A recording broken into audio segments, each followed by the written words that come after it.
Halo, selamat siang Tribuners. Anda sedang menyaksikan live update Tribun News edisi Senin 31 Januari 2022. Siang ini akan kami sajikan informasi teraktual dan menarik yang dilaporkan secara langsung oleh reporter lapangan kami. Bersama saya Meisa Desirait, inilah live update selengkapnya. Sebuah mobil pick-up bernomor polisi ED8703BB ludes terbakar pada Minggu 30 Januari. Kendaraan yang dikemudikan Agustinus R. Nguyang terbakar di depan Toko Merdeka di Jalan Bayangkara, Kelurahan Komerda, Kecamatan Kota Waikabubak, Sumba Barat. Ikut terbakar juga barang-barang milik pengendara yaitu 2 buah handphone, uang tunai sebesar Rp48 juta dan nota belanja. Untuk info selengkapnya akan disampaikan rekan jurnalis Pos Kupang, Petrus Peter yang kini sudah terhubung bersama kami. Halo rekan Petrus.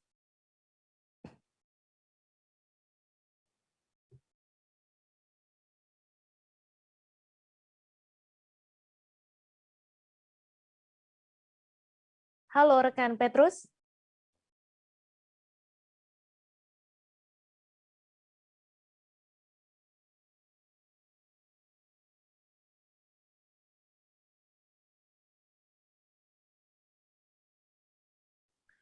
Iya, halo rekan Petrus.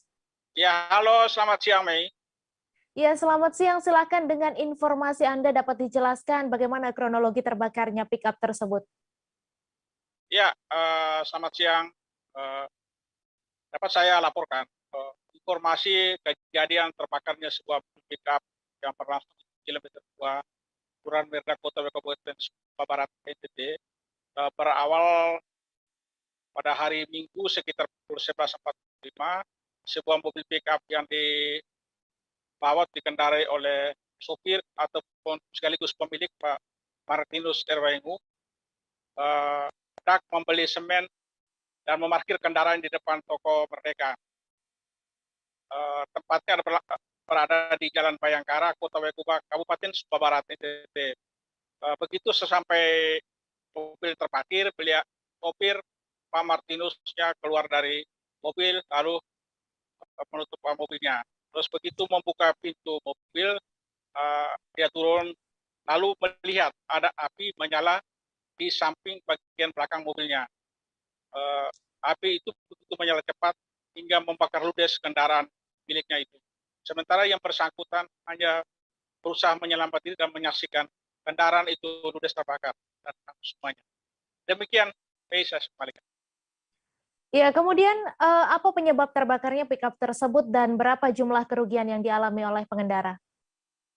Ya, dapat saya laporkan dari kejadian tersebut, penyebab kejadian adalah diduga terjadi arus pendek di mana kabel listrik, aliran listrik pada kendaraan mobil itu juga rusak.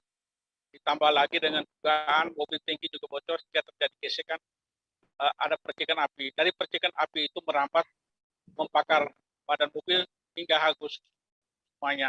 Demikian dapat saya laporkan pula dari kebakaran tersebut akibatnya menyebabkan korban yang juga adalah pemilik kendaraan mengalami kerugian kurang lebih 100 juta yang terdiri dari uang cash yang itu terbakar 48 juta, nota belanja, ditambah 2 handphone milik masing-masing milik Samsung dan Vivo milik korban. Demikian saya sampaikan. Iya, kemudian apakah ada korban jiwa atau korban luka akibat terbakarnya pick-up tersebut, Petrus?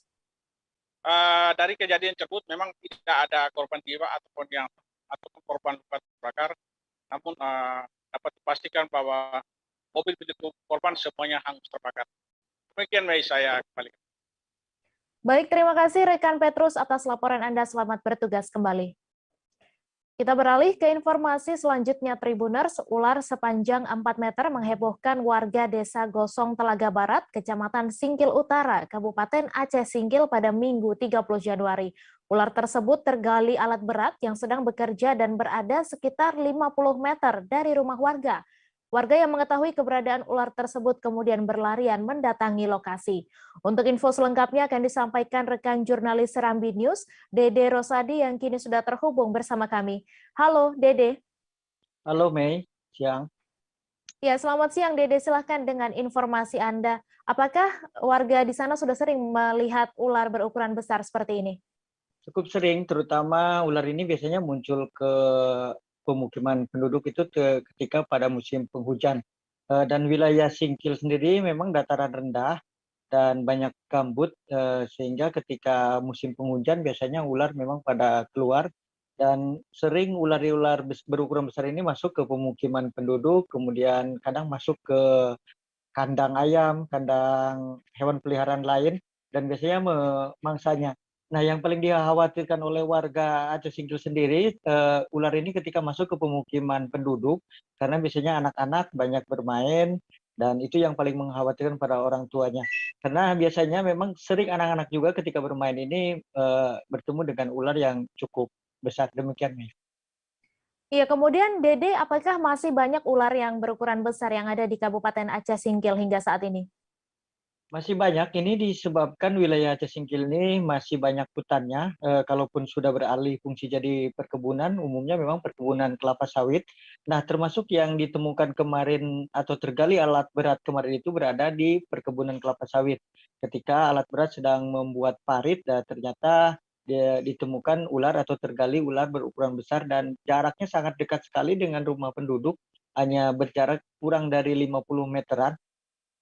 Artinya memang ular-ular berukuran besar memang masih sangat banyak di Aceh Singkil ini dan dekat dengan pemukiman penduduk.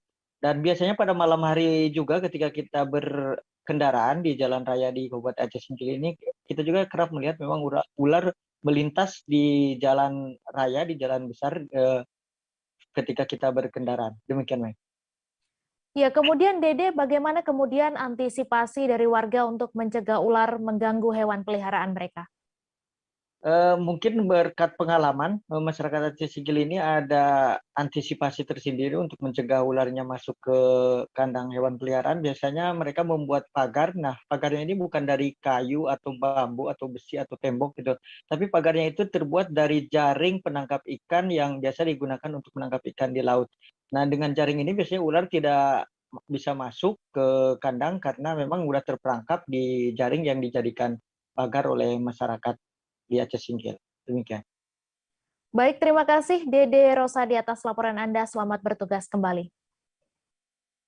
Kita beralih ke informasi selanjutnya Tribuners. Vihara Eka Dharma Manggala Kendari, Provinsi Sulawesi Tenggara tampak mulai dihiasi pernak-pernik menjelang perayaan Tahun Baru Imlek 2022.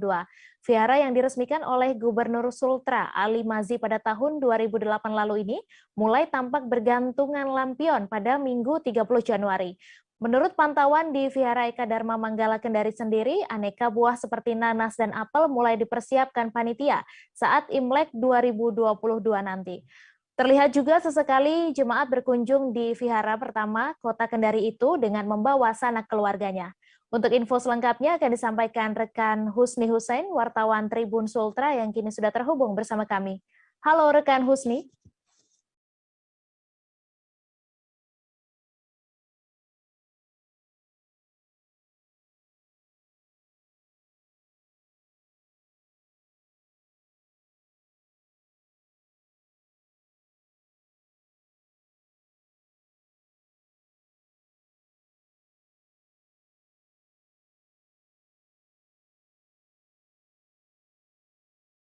Satu. Mohon maaf, wartawan kami belum dapat tergabung bersama kami. Kita beralih ke informasi selanjutnya. Partai Persatuan Pembangunan atau PPP DKI Jakarta mengklaim sebagai benteng politik umat Islam. Hal ini diungkap Sekretaris DPW P3 DKI Jakarta, Mumtazah Rabani alias Gus Najmi. Selain itu, Gus Najmi dan para tokoh lainnya juga memberikan gelar tokoh Persatuan Pembangunan kepada Gubernur DKI Jakarta, Anies Baswedan. Untuk info selengkapnya akan disampaikan rekan jurnalis Tribun Jakarta, Nur Indah Farah yang kini sudah terhubung bersama kami. Halo, Indah. Halo, Mei dan rekan Tribuners. Ya, silakan dengan informasi Anda, dapat Anda jelaskan kapan Anies diberikan gelar ini dan apa alasannya? Baik, bisa disampaikan bahwa gelar ini memang disematkan oleh DPW P3 DKI Jakarta yang telah berlangsung dalam acara Harlah ke-49 sekaligus istighosah dan doa bersama untuk almarhum Haji Lulung yang memang pada Desember 2021 lalu meninggal dunia lantaran sakit jantung yang diidapnya. Kemudian dalam acara tersebut Anies disematkan gelar tersebut lantaran memang Anies memiliki kinerja seperti itu. Hal itu memang disampaikan oleh Sekretaris DWP P3 DKI Gus Najmi. Seperti itu, Mei. Iya, kemudian adakah hal yang dibanggakan oleh Gubernur DKI Jakarta Anies Baswedan setelah disematkan gelar tersebut? Baik, lantaran Gus Najmi memberikan atau menyematkan gelar ini karena beralasan atas apresiasi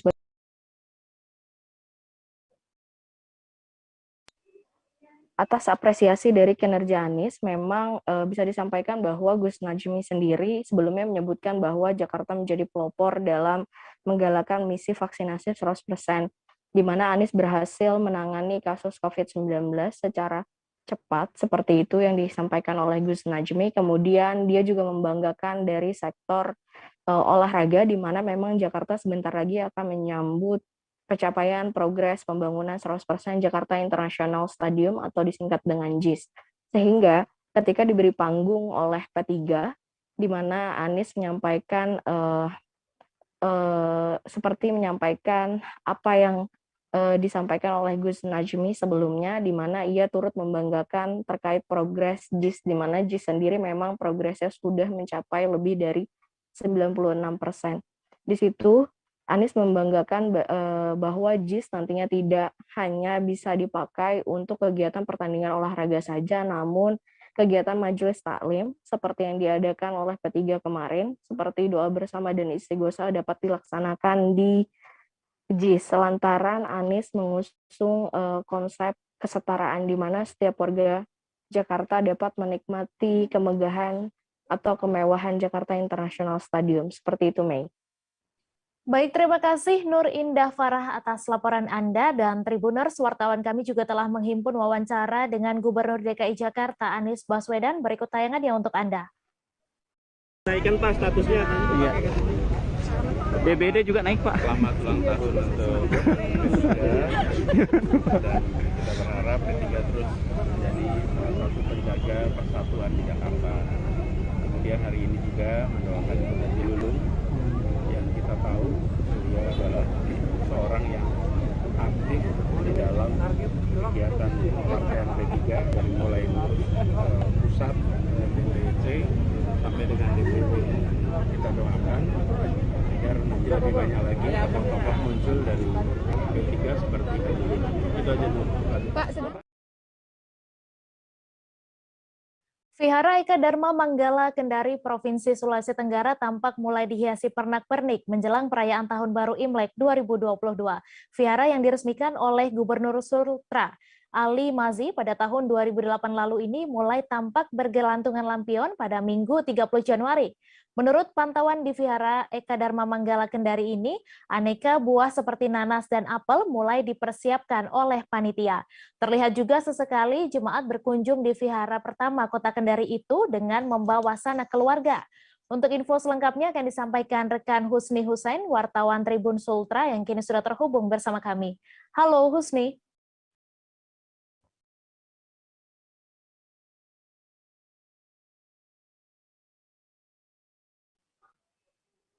Ya, halo rekan Mei, selamat siang.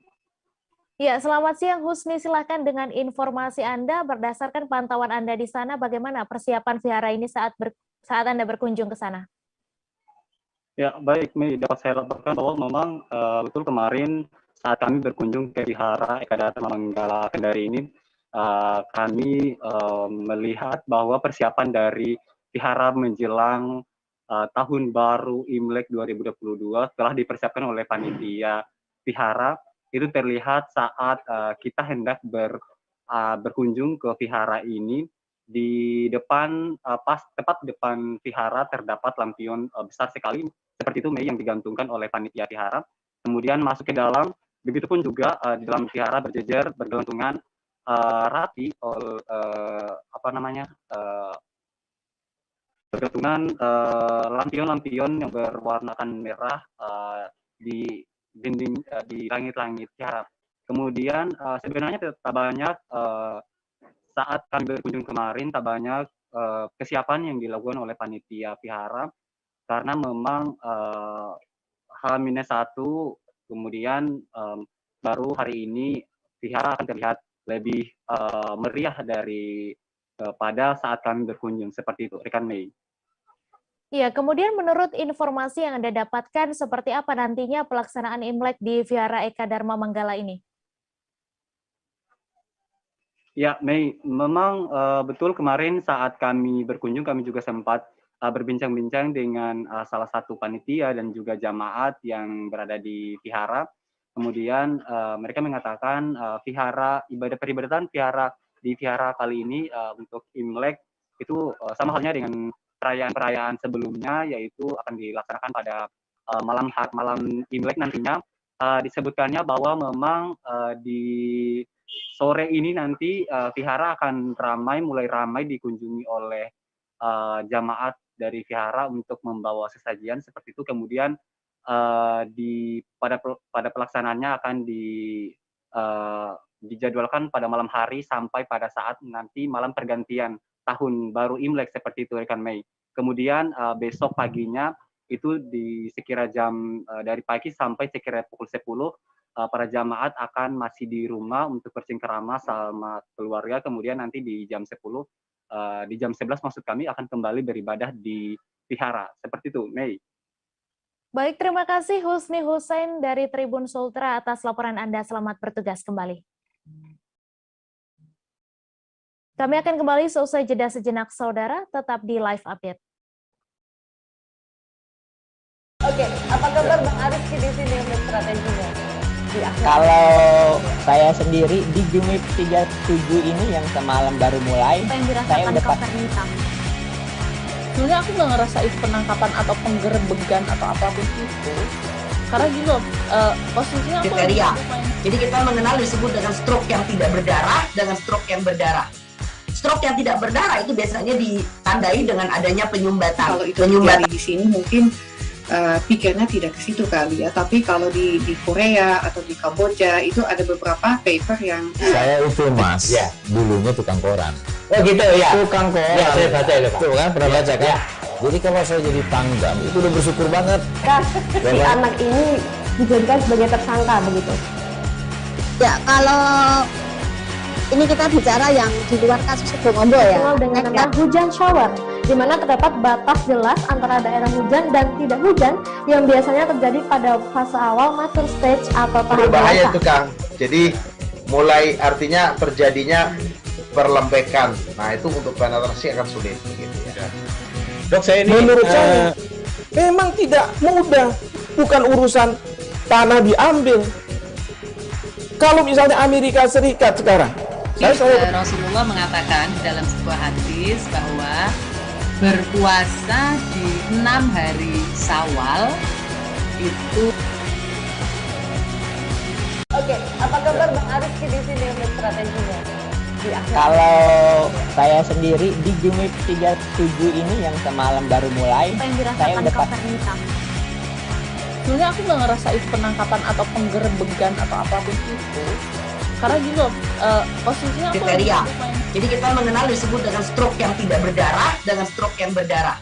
Stroke yang tidak berdarah itu biasanya ditandai dengan adanya penyumbatan. kalau itu terjadi di sini mungkin pikirnya tidak ke situ kali ya, tapi kalau di Korea atau di Kamboja itu ada beberapa paper yang Saya itu Mas, Ya. dulunya tukang koran. Oh gitu ya, Tukang koran. Ya, saya baca itu Pak. Tuh kan, pernah baca kan? Ya. Jadi kalau saya jadi pangdam itu udah bersyukur banget. Si anak ini dijadikan sebagai tersangka begitu.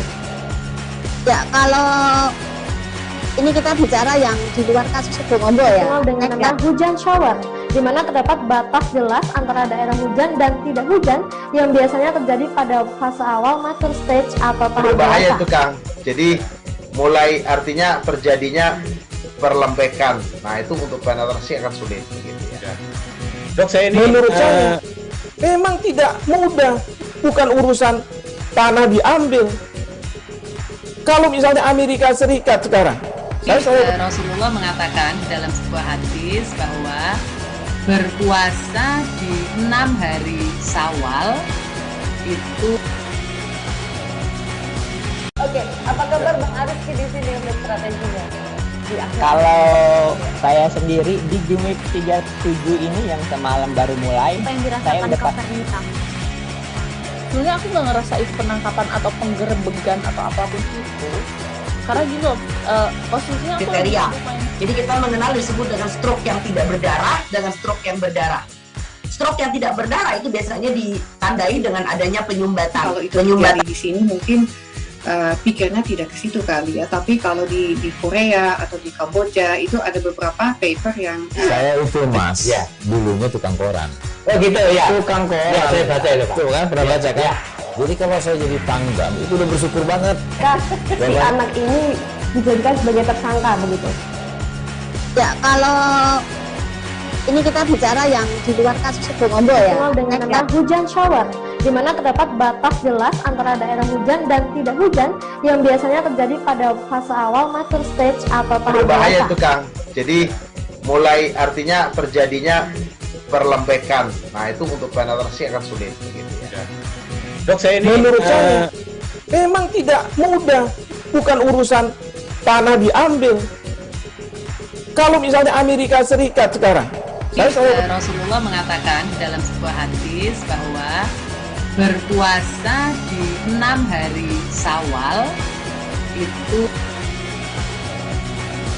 Oke, apa kabar Bang Ariski di sini untuk strateginya? Kalau saya sendiri di Jumit 37 ini yang semalam baru mulai, Apa yang saya dirasakan udah Kopernita? Sebenarnya aku nggak ngerasa itu penangkapan atau penggerebegan atau apapun itu. Karena gini loh, posisinya aku lagi Kriteria. main. Jadi kita mengenal disebut dengan stroke yang tidak berdarah dengan stroke yang berdarah. Stroke yang tidak berdarah itu biasanya ditandai dengan adanya penyumbatan. kalau itu terjadi di sini mungkin pikirnya tidak ke situ kali ya, tapi kalau di Korea atau di Kamboja itu ada beberapa paper yang Saya itu Mas, dulunya tukang koran. Oh gitu ya. Tukang koran. Ya, saya baca itu Pak. Tuh kan, pernah baca kan? Jadi kalau saya jadi pangdam, itu udah bersyukur banget. Si anak ini dijadikan sebagai tersangka begitu. Ya, kalau ini kita bicara yang di luar kasus Sebongombo ya. Dikenal dengan nama hujan shower, di mana terdapat batas jelas antara daerah hujan dan tidak hujan yang biasanya terjadi pada fase awal mature stage atau tahap Berbahaya dewasa. itu Kang. Jadi mulai artinya terjadinya perlembekan. Nah itu untuk penetrasi akan sulit. Gitu ya. Dok, saya ini menurut saya memang tidak mudah. Bukan urusan tanah diambil. Kalau misalnya Amerika Serikat sekarang, Rasulullah mengatakan dalam sebuah hadis bahwa berpuasa di 6 hari Syawal itu. Oke, apa kabar Bang Ariski di sini untuk strateginya? Kalau saya sendiri di Jumit 37 ini yang semalam baru mulai, Apa yang saya dirasakan udah Kopernita? Sebenarnya aku nggak ngerasa itu penangkapan atau penggerebegan atau apapun itu. Karena gini loh, posisinya aku lagi Kriteria. main. Jadi kita mengenal disebut dengan stroke yang tidak berdarah dengan stroke yang berdarah. Stroke yang tidak berdarah itu biasanya ditandai dengan adanya penyumbatan. kalau itu terjadi di sini mungkin pikirnya tidak ke situ kali ya, tapi kalau di Korea atau di Kamboja itu ada beberapa paper yang Saya itu Mas, dulunya tukang koran. Oh gitu ya. Tukang koran. Ya, saya baca itu Pak. Tuh kan, pernah baca kan? Jadi kalau saya jadi pangdam, itu udah bersyukur banget. Si anak ini dijadikan sebagai tersangka begitu. Ya, kalau ini kita bicara yang di luar kasus Sebongombo ya. Dikenal dengan nama hujan shower, di mana terdapat batas jelas antara daerah hujan dan tidak hujan yang biasanya terjadi pada fase awal mature stage atau tahap Berbahaya dewasa. itu Kang.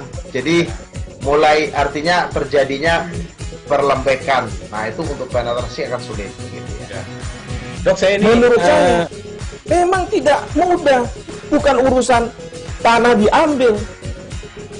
Kalau misalnya Amerika Serikat sekarang, Rasulullah mengatakan dalam sebuah hadis bahwa berpuasa di 6 hari Syawal itu. Oke, apa kabar Bang Ariski di sini untuk strateginya? Kalau saya sendiri di Jumit 37 ini yang semalam baru mulai, Apa yang saya dirasakan udah Kopernita? sebenarnya aku nggak ngerasa itu penangkapan atau penggerebegan atau apapun itu, karena gini loh, posisinya aku kriteria. Jadi kita mengenal disebut dengan stroke yang tidak berdarah dengan stroke yang berdarah.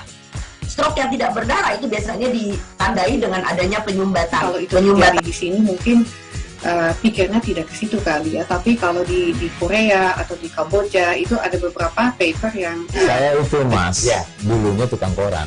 Oh gitu ya. Tukang koran. Ya, saya baca itu, Pak. Tuh kan pernah baca kan? Jadi kalau saya jadi Pangdam itu udah bersyukur banget. Si anak ini dijadikan sebagai tersangka begitu. Ya, kalau ini kita bicara yang di luar kasus Bongombo ya. Dengan nama hujan shower, di mana terdapat batas jelas antara daerah hujan dan tidak hujan yang biasanya terjadi pada fase awal mature stage atau tahap Berbahaya dewasa. itu Kang. Jadi mulai artinya terjadinya perlembekan. Nah itu untuk penetrasi akan sulit. Gitu ya. Dok, saya ini menurut saya memang tidak mudah. Bukan urusan tanah diambil. Kalau misalnya Amerika Serikat sekarang, Rasulullah mengatakan dalam sebuah hadis bahwa berpuasa di 6 hari Syawal itu. Oke, apa kabar Bang Ariski di sini untuk strateginya? Kalau saya sendiri di Jumit 37 ini yang semalam baru mulai, Apa yang saya dirasakan udah Kapten Hitam? Sebenarnya aku nggak ngerasa itu penangkapan atau Terima kasih Anda masih menyaksikan live update. Gubernur Sulawesi Utara Oli Dondo Kambe bersama Wakil Gubernur Stephen Kando serta jajaran Forkopimda Sulawesi Utara melakukan peninjauan Bandara Sitaro pada Minggu 30 Januari. Peninjauan dilakukan mulai dari area terminal penumpang, fasilitas penunjang hingga landasan pacu dengan panjang 1.400 meter.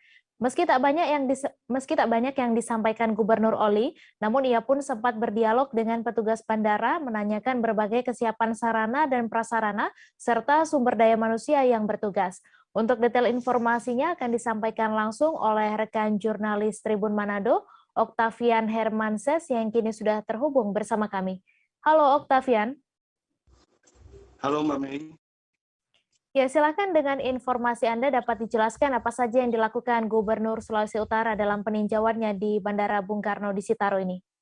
Baik, terima kasih rekan Mei dapat kami laporkan dalam rangka persiapan peresmian pada minggu kemarin Pak Gubernur Sulawesi Utara Oli Dondo Kambe bersama dengan Wakil Gubernur Stephen Kando dan juga rombongan jajaran Forkopimda Sulawesi Utara melakukan peninjauan.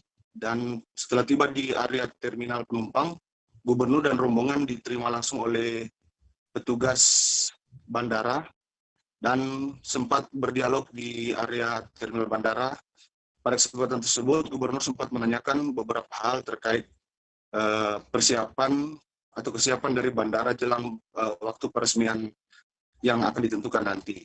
Setelah beberapa saat berdialog, Gubernur mengajak seluruh rombongan untuk melihat langsung kondisi sarana bandara yang ada, baik itu mulai dari area parkir pesawat hingga area runway atau landasan pacu. Bahkan di kesempatan itu Gubernur juga sempat memutari area runway dengan menggunakan kendaraan roda 4 karena area runway sendiri dengan panjang 1.400 meter, karenanya pihak Pak Gubernur maupun rombongan langsung berkeliling di area runway untuk mengecek kesiapan dari landasan pacu itu sendiri. Demikian rekan Mei. Ya, kemudian bagaimana kesiapan dari Bandara Bung Karno sendiri menjelang peresmian ini?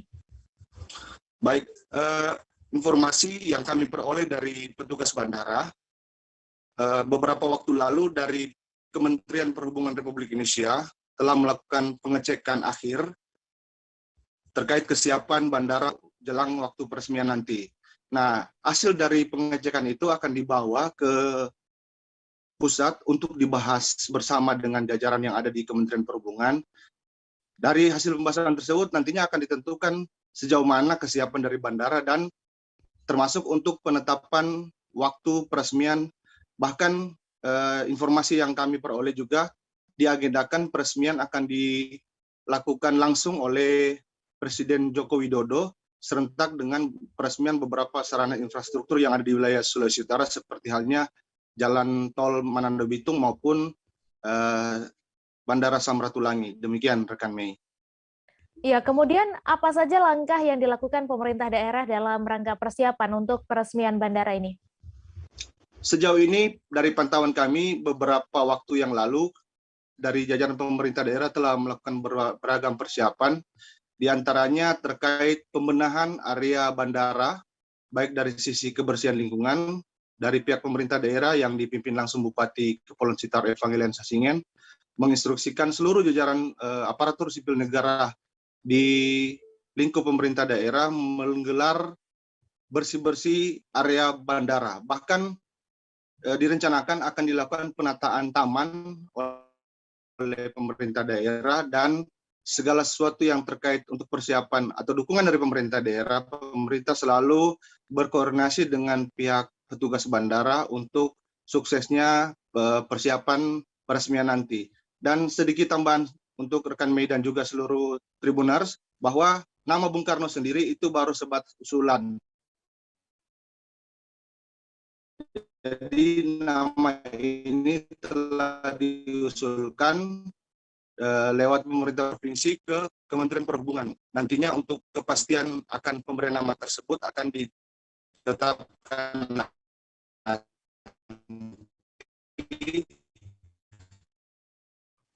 Namun demikian, intinya pemerintah daerah maupun seluruh masa residen Joko Widodo untuk bisa meresmikan.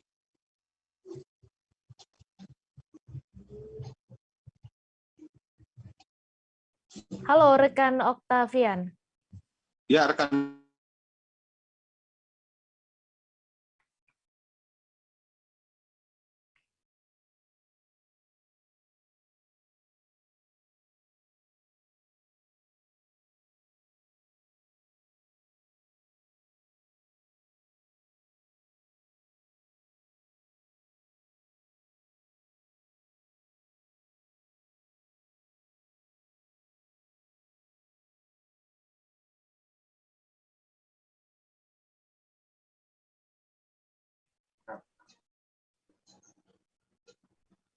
Kita beralih ke informasi selanjutnya, Tribuners.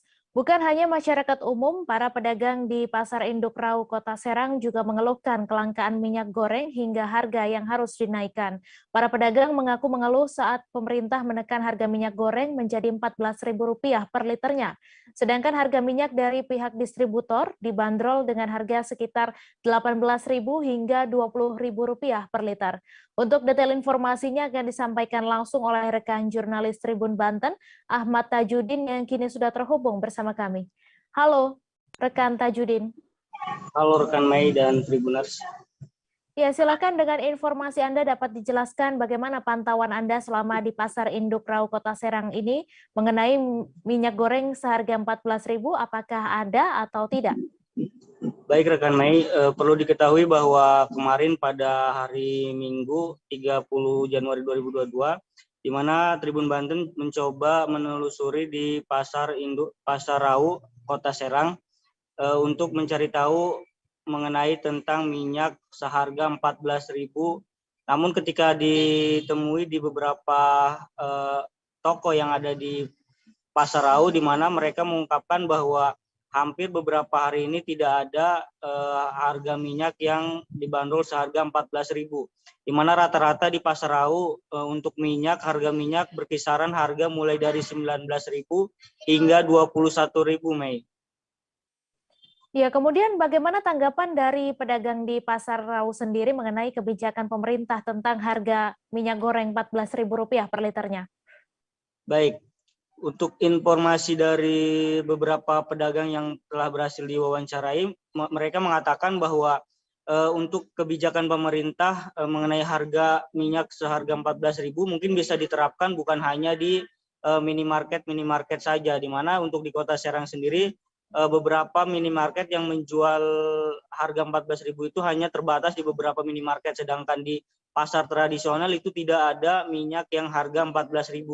Di mana mereka mengatakan bahwa apabila pemerintah menerapkan harga seharga Rp14.000, mereka meminta kepada para pihak distributor yang menjual harga minyak agar bisa menurunkan harga tersebut kepada para penjual yang ada di pasar tradisional.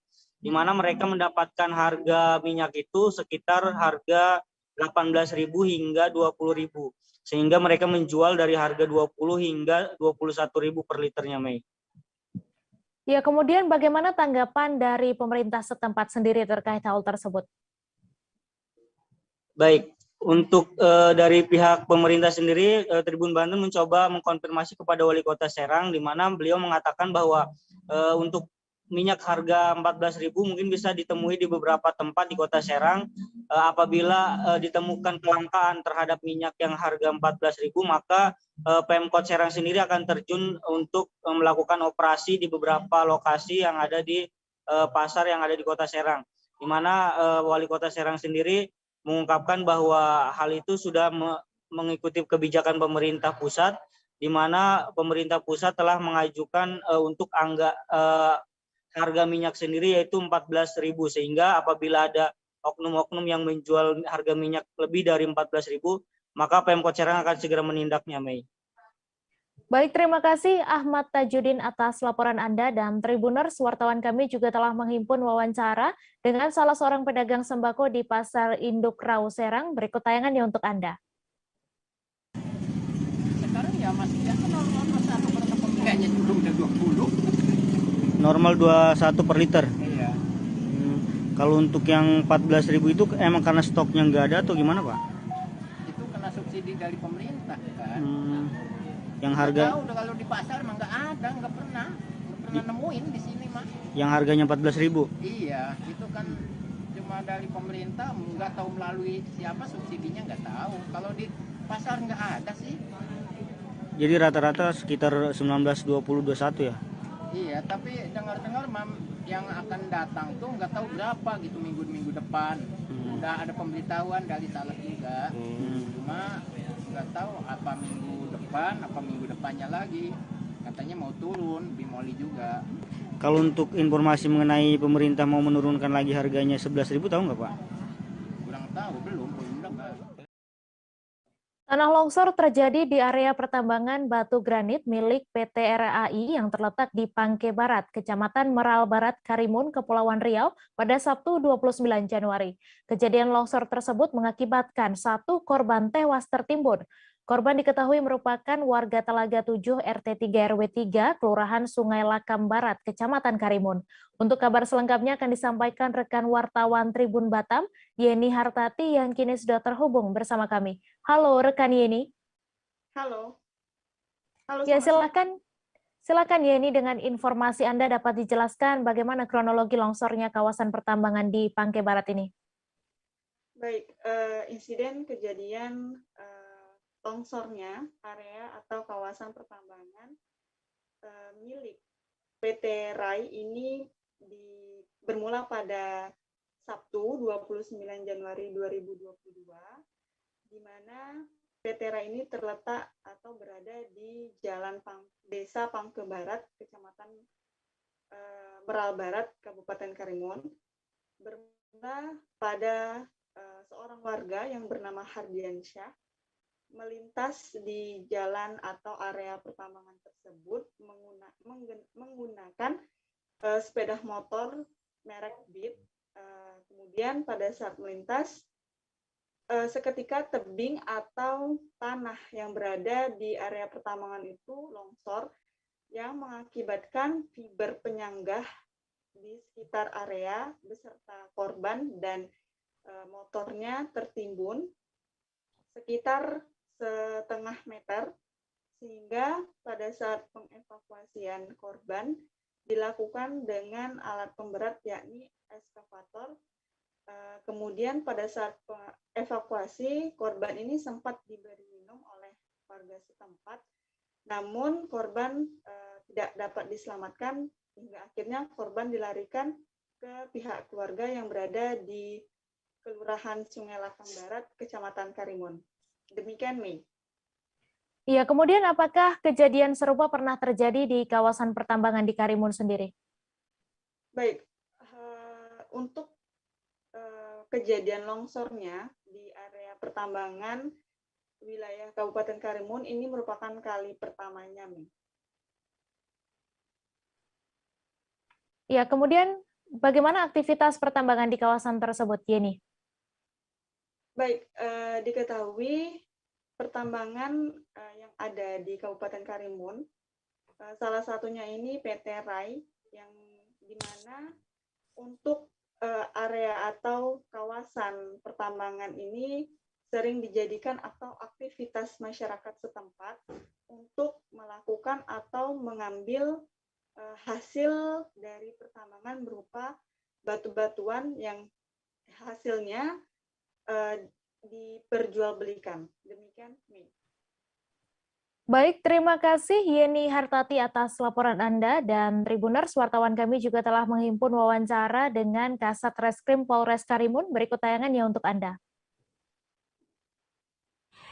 Kami mendapatkan informasi adanya terjadi peristiwanya orang meninggal di seputaran daerah PT Riau Alam Anugerah Indonesia, di daerah tepatnya di Pangke Barat, Kecamatan Meral Barat.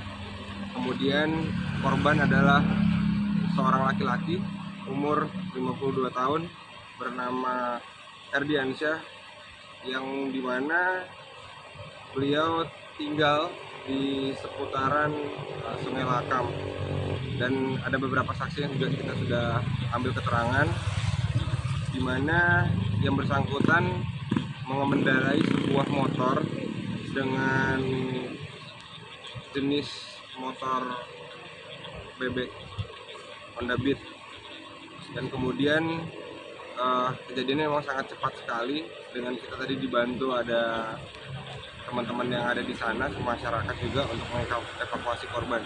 Setelah kita lakukan evakuasi, langsung kita bawa ke RSUD, dan setelahnya dibawa ke rumah duka untuk dilakukan pemakaman. Dan korban sendiri di sana sebagai apa nih? Bekerja atau gimana bisa sampai melintasi lokasi itu? Itu masih kita dalami ya, untuk apakah kenapa dia yang ada di sana. Penyidik masih melakukan pendalaman untuk kronologi selengkapnya, dan juga sebab-sebab, dan juga kenapa bisa terjadi kecelakaan ini. Dan boleh tanah yang sifatnya tanah lumpur lah bisa dibilang. Boleh diceritakan sedikit dan kondisi di lapangannya seperti apa sih, Dan? Kondisinya beliau tertanam sekitar setengah meter lah, karena tadi sempat kita membutuhkan eskavator untuk mengangkat tanahnya. Perampok sadis yang menewaskan pegawai agen BRI Link Waibungur Lampung Timur akhirnya tewas diterjang timah panas oleh aparat kepolisian. Keluarga merasakan duka yang mendalam, dan keluarga korban akhirnya lega karena pelaku sudah mendapatkan balasannya. Untuk mengetahui lebih detailnya sudah bergabung bersama kami rekan jurnalis Tribun Lampung, Bayu Saputra, yang akan menyampaikan laporannya. Halo, rekan Bayu. Halo, rekan Mei. Ya, Bayu, silakan Anda jelaskan seperti apa kronologi penangkapan pelaku perampokan dan penembakan karyawati BRI Link ini.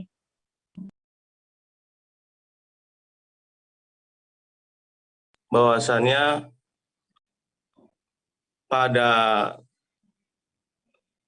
Halo, rekan Mei. Iya, silakan rekan Bayu. Oke, terima kasih Tribuners. Perlu saya sampaikan bahwasannya pada tanggal 29 kemarin, tepatnya pada hari Sabtu, petugas opsional dari Dirkrimum Polda Lampung beserta Polres Lampung Timur melakukan upaya-upaya untuk menangkap pelaku, yaitu Afdian Saputra, yang merupakan pelaku ataupun perampok sadis yang mengambil uang 50 juta di BRI Link Waibungur Lampung Timur.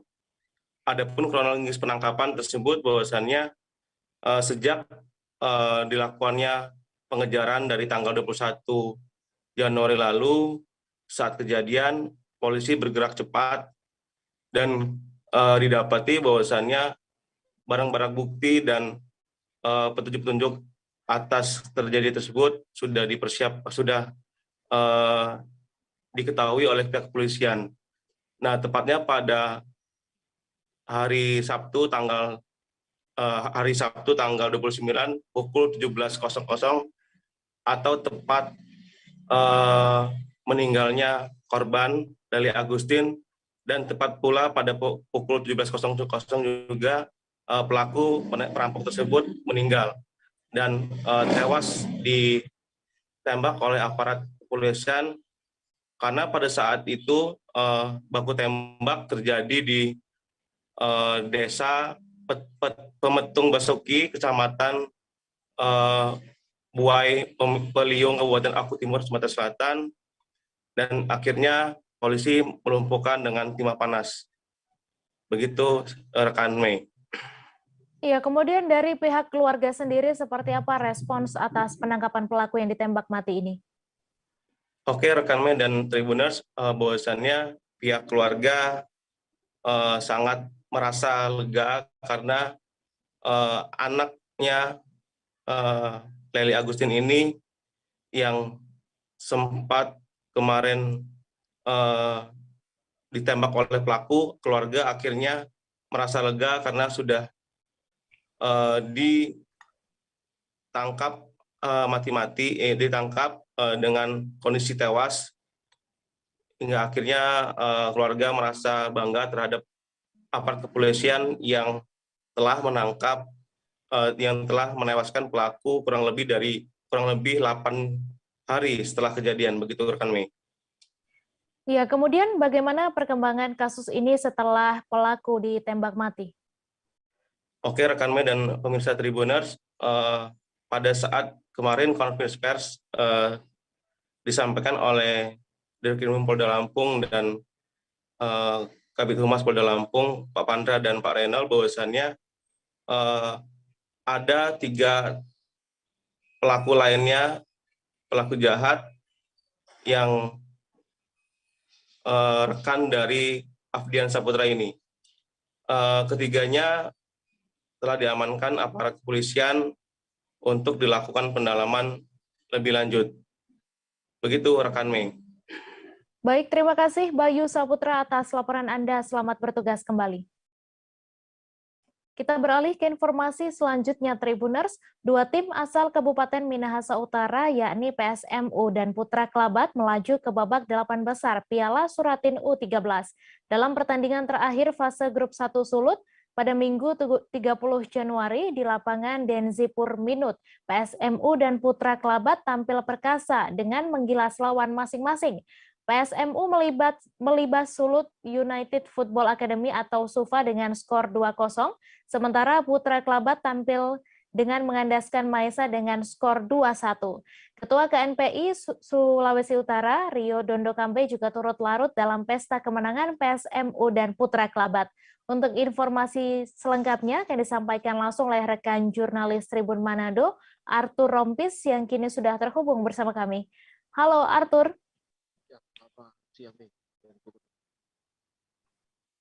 Halo Arthur. Ya. Selamat ya Arthur. Silakan dengan informasi Anda dapat dijelaskan bagaimana suasana berjalannya pertandingan. Jadi pertandingan Suratin Cup U13 untuk grup 1 Sulawesi sudah berlangsung dan ditutup pada minggu kemarin. Jadi keluar sebagai tim yang lolos ke babak selanjutnya adalah 2 tim dari Minahasa Utara, yaitu PSMU dan juga Putra Kelabat. Jadi ini adalah hal yang mengejutkan karena sebelumnya klub-klub dari Minahasa Utara tergolong miskin prestasi di bidang sepak bola. Namun sekarang kedua tim dari Sulawesi Utara sudah berhasil meloloskan timnya ke babak selanjutnya Piala Suratin. Dan ini juga merupakan turnamen pertama yang digelar di Sulawesi Utara, turnamen sepak bola pasca pandemi COVID. Jadi sudah 2 tahun terhenti, jadi animo masyarakat untuk menyaksikan pertandingan sepak bola begitu besar. Itu dampak dari banyaknya penonton yang hadir dalam setiap sesi pertandingan. Demikian nih. Iya, kemudian Arthur, bagaimana apa harapan dari warga sendiri atas adanya turnamen ini? Jadi adanya turnamen itu warga berharap agar supaya dapat turnamen sepak bola dapat digelar kembali karena kasus COVID sudah menurun dan diharapkan juga agar bisa supaya turnamen tersebut mencetak bibit-bibit pesepak bola handal yang dapat mengharumkan nama Sulawesi Utara maupun demikian. Baik, terima kasih Arthur Rompis atas laporan Anda. Selamat bertugas kembali. Tribuners, kami masih akan menyajikan informasi menarik untuk Anda. Seusai jeda sejenak, tetap di Live Update. Oke, apa kabar Bang Aris di sini untuk strateginya? Kalau saya sendiri di Jumit 37 ini yang semalam baru mulai, saya udah sebenarnya aku nggak ngerasa itu penangkapan atau penggerebegan atau apapun itu. Karena gini loh, posisinya aku kriteria. Jadi kita mengenal disebut dengan stroke yang tidak berdarah dengan stroke yang berdarah. Stroke yang tidak berdarah itu biasanya ditandai dengan adanya penyumbatan. Kalau itu terjadi di sini mungkin pikirnya tidak ke situ kali ya, tapi kalau di Korea atau di Kamboja itu ada beberapa paper yang saya itu mas, ya, dulunya tukang koran. Oh gitu ya, tukang koran. Ya, saya baca itu Pak. Tuh kan, pernah baca kan? Ya. Jadi kalau saya jadi pangdam itu udah bersyukur banget. Si anak ini dijadikan sebagai tersangka begitu.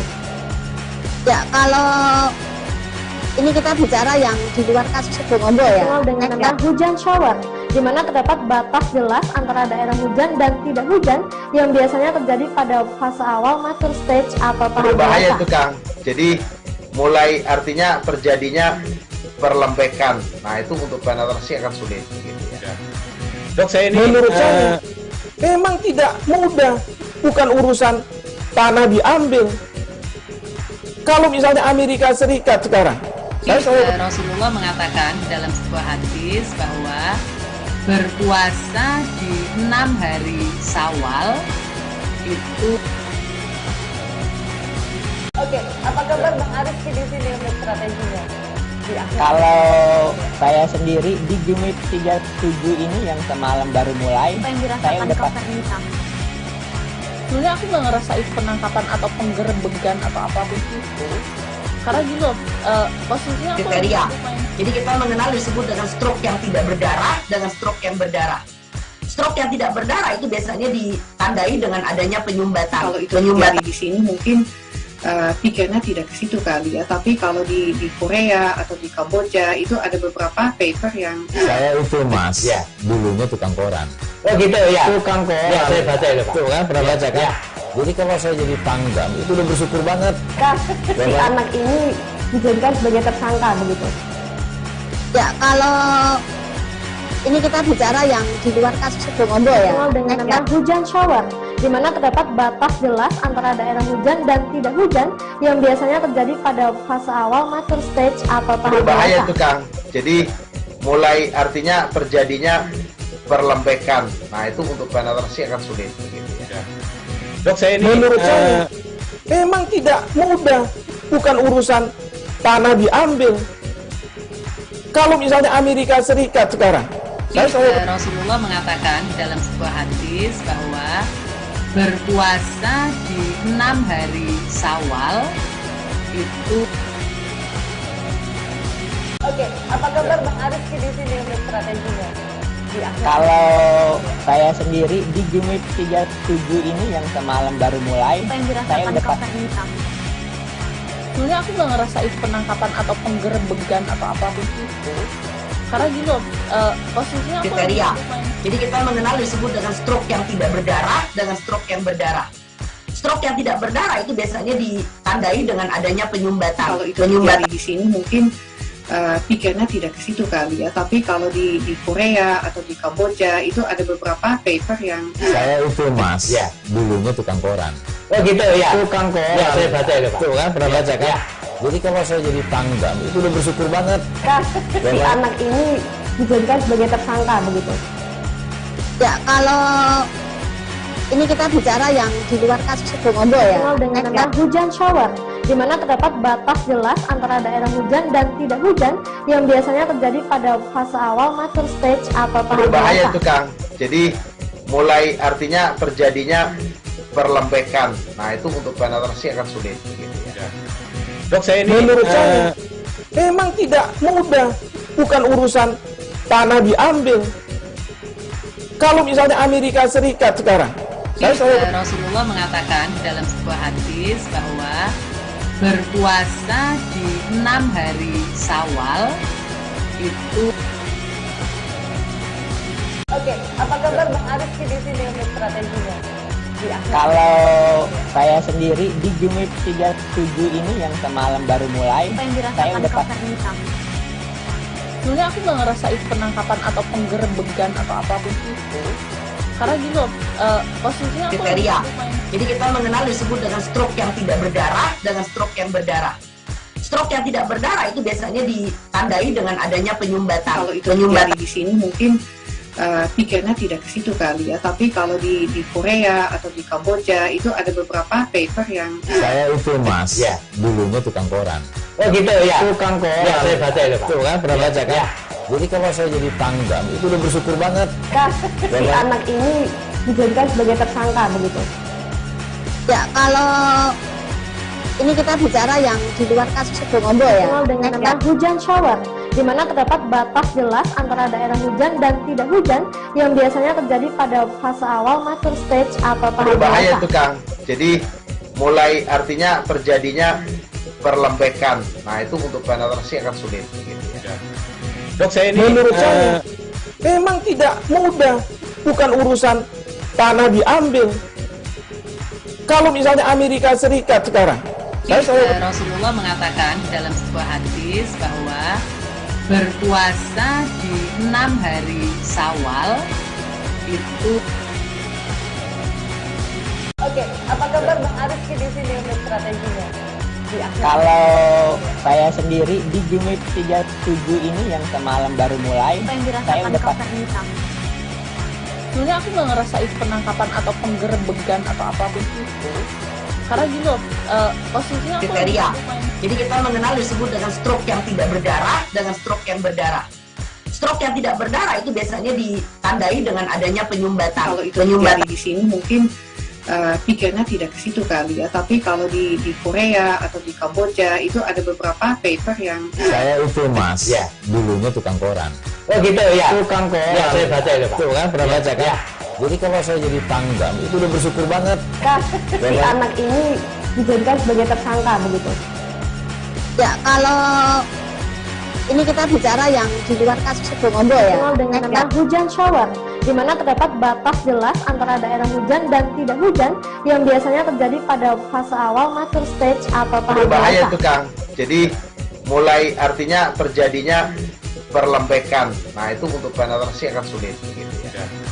Dok, saya ini menurut saya memang tidak mudah, bukan urusan tanah diambil. Kalau misalnya Amerika Serikat sekarang, Rasulullah mengatakan dalam sebuah hadis bahwa berpuasa di 6 hari Syawal itu. Oke, apa kabar Bang Ariski di sini untuk strateginya?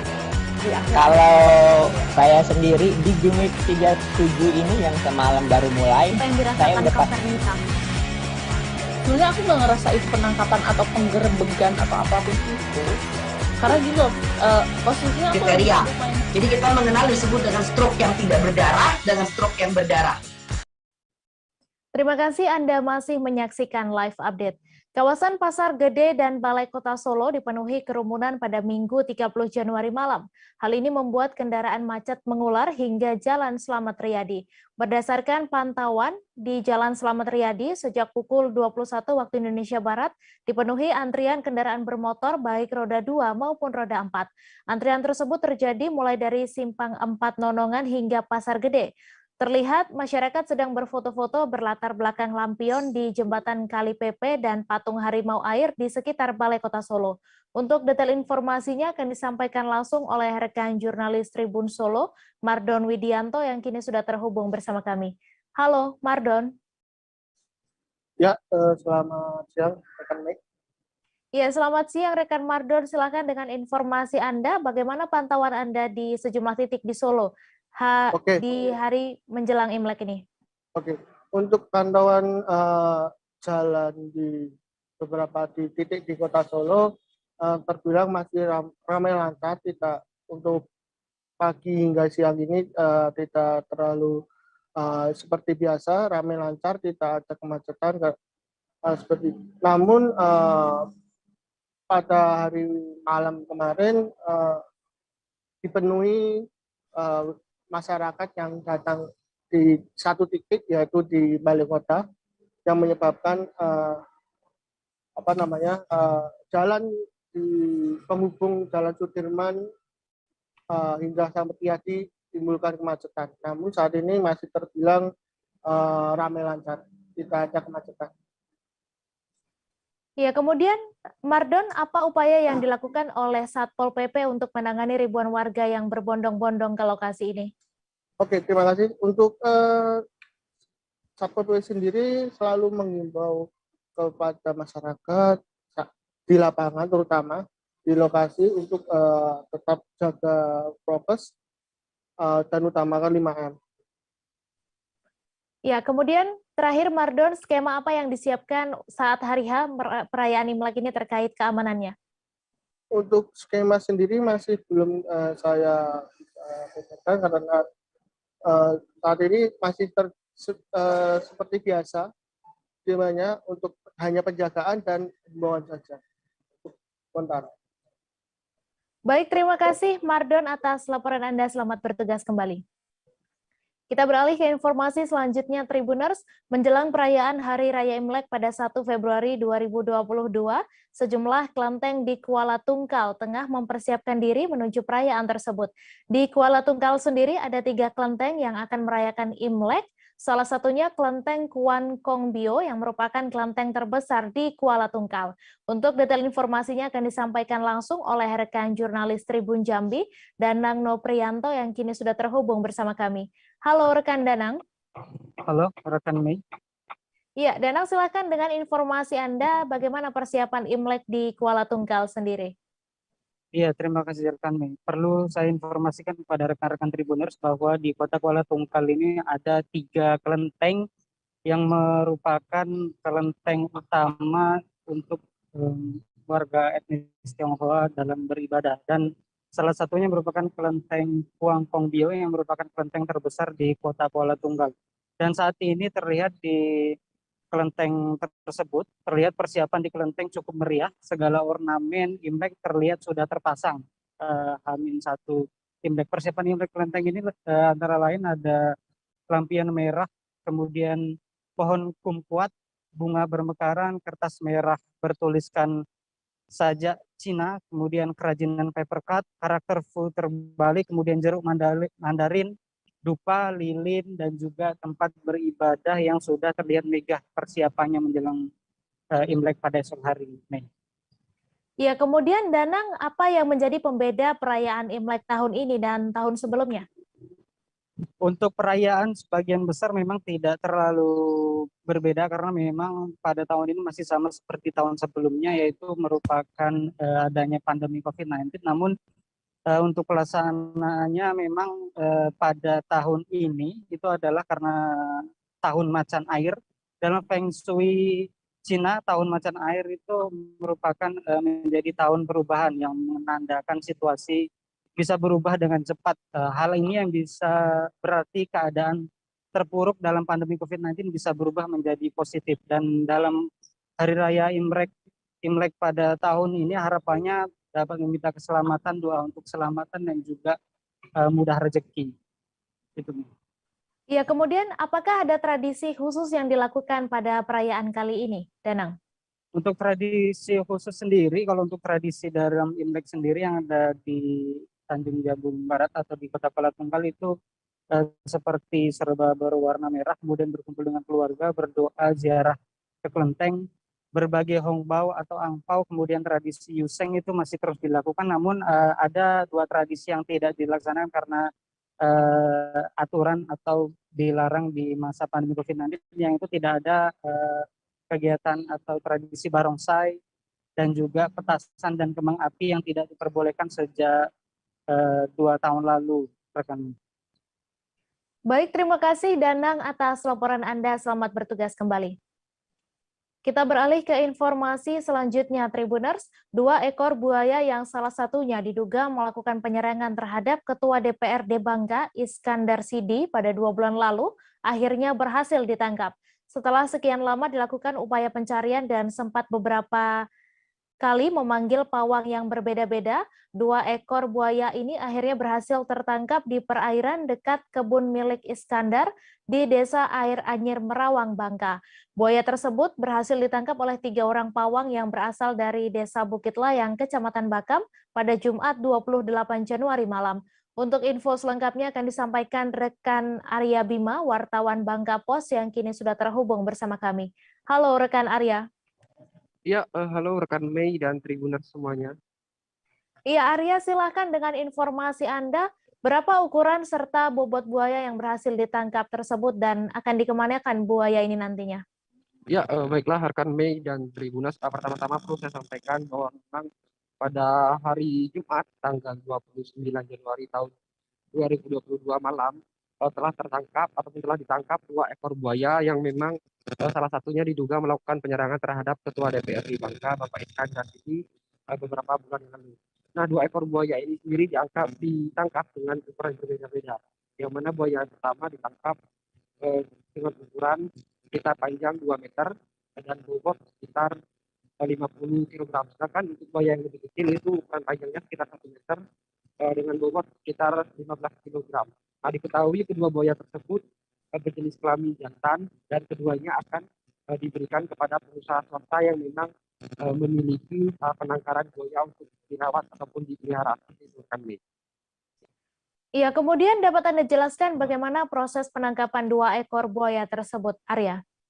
Ya, baiklah, berdasarkan penuturan oleh ajudan Ketua DPRD Bangka yang kala itu juga ikut mengikuti ataupun mengikuti proses penangkapan buaya tersebut, ya ini Bapak Alex menyampaikan bahwa buaya tersebut ditangkap oleh 3 orang pawang yang memang sudah dinilai proporsional pada malam hari Jumat malam tepatnya, di mana proses penangkapan dilakukan dengan cara menyenter ataupun menyusuri bagian aliran sungai di dekat kebun Ketua DPRD Bangka tempat lokasi kejadian penyerangan itu, untuk kemudian dilakukan penangkapan dengan menggunakan tali dan beberapa tongkat untuk diikat dan kemudian dibawa untuk dievakuasi ataupun diamankan sehingga tidak mengganggu masyarakat ataupun aktivitas masyarakat di sekitar lokasi tersebut. Seperti itu rekan Mei.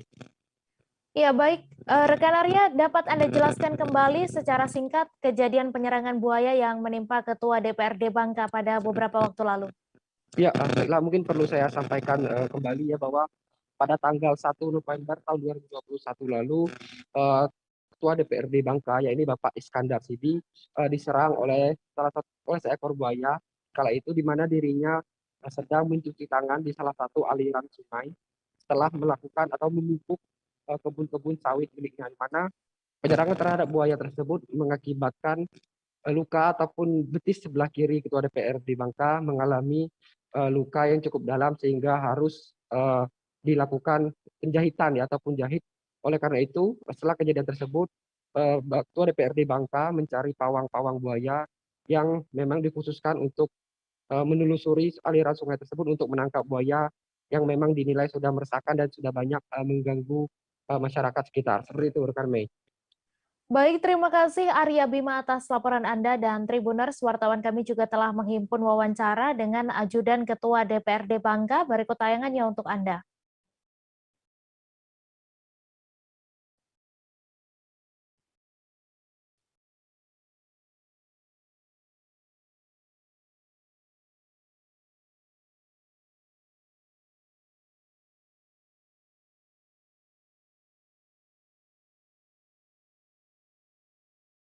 Ini sekitar jam 11.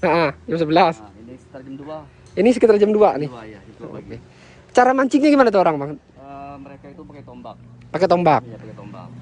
Pakai senter, dibelur, matanya dicari, lalu ditombak. Oh, ditombak berarti. Ada 3 orang. Ada 3 orang pawang, Bang. Oh. Musim buah duren di Oku Selatan mulai terjadi sejak beberapa bulan terakhir. Produksi buah duren berkurang dan tak sebanyak tahun lalu karena dilanda musim penghujan. Akan tetapi belakangan ini di penghujung musim, buah durian dijual murah mulai harga Rp5.000. Untuk info selengkapnya akan disampaikan rekan Alan, wartawan Tribun Sriwijaya Post yang kini sudah terhubung bersama kami. Halo Alan.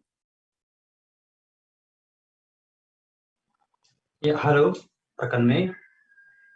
Iya, rekan Alan silakan dengan informasi Anda, jenis durian apa saja yang dijual di Oku Selatan ini?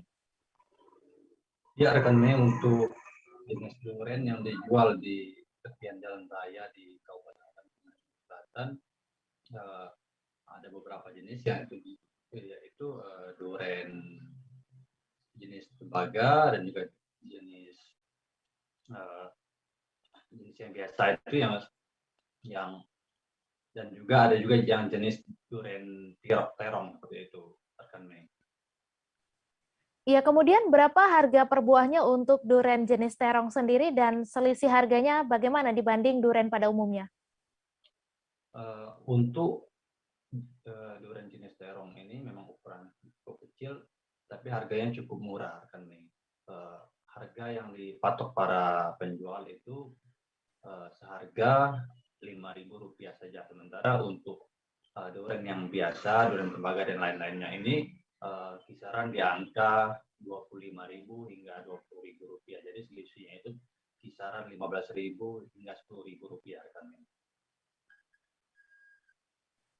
Ya, kemudian apakah ada keistimewaan dari durian terong ini sendiri dan apakah warga malah cenderung memilih durian terong ini dibanding durian lainnya? Memang sejak penghujung musim ini, karena durian terong ini memang cukup diburu oleh para pembeli atau warga karena harganya dinilai lebih murah, lebih efisien dibanding dengan harga durian yang biasanya. Sebab dinilai selain murah itu dinilai unik ya, karena ukurannya yang kecil dan juga rasanya juga enak seperti itu. Ya, kemudian disebutkan tahun ini musim buah durian di Oku Selatan sendiri mengalami penurunan karena musim penghujan.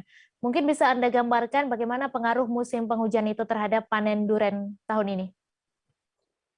Ya, rekan, memang untuk musim penghujan di Kabupaten Ogan Komering Oku Selatan memang sudah terjadi sejak sekitar bulan 7 hingga penghujung tahun 2021 hingga awal 2022 ini.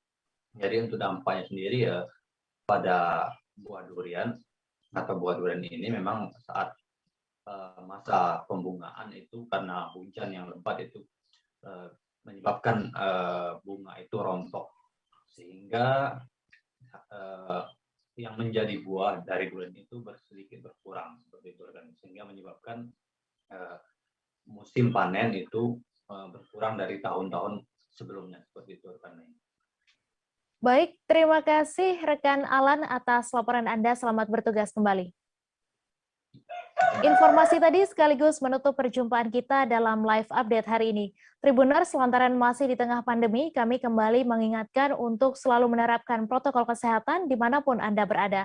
Saya Meisa Desirait beserta kru yang bertugas pamit. Terima kasih dan sampai jumpa. Jangan lupa like, subscribe, dan share ya!